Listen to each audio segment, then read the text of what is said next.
Of all things that you could say about Benjamin Rush, he was a man of the people, and he was always trying to do the right thing. He was always trying to do what was best for the citizens of this city, this country, and in fact, this planet. And part of doing the right thing was to make sure that his family survived. He sent his wife and children outside of the city, but continued daily to write letters. And I think the writing the letters to Julia was part of keeping his sanity.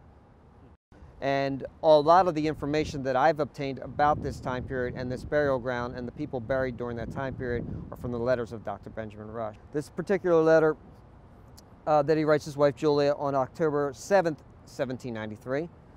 Among the dead of this day are Mrs. Coltman and Major D. Franks. The former died without a physician, not believing herself to be infected.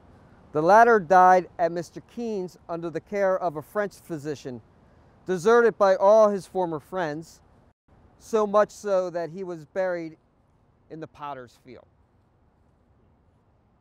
Now, the interesting thing about this is that if you continue reading a few letters later, and like I said, he wrote letters every day, in fact, sometimes more than one letter to Julia. On a letter he wrote to her on October 9th, 1793, he talks about some other people that died and some of the other going-ons of the city.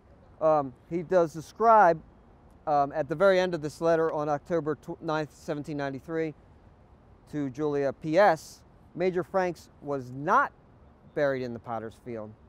Honest John Thompson, who was a member of Christ Church, which we learned later, the blacksmith with the wooden leg, who lives opposite to Mr. Keene's, prevented it and obtained a grave for him in the Christ Church burying ground. And that's how we know that Major Franks was buried here instead of in the potter's field. This particular letter was quite interesting. In fact, the first line on September 25th, where he says, "Dear Julia, another day has been added to my life, for which I desire to be thankful." He was just glad to be alive and survive this deadly outbreak.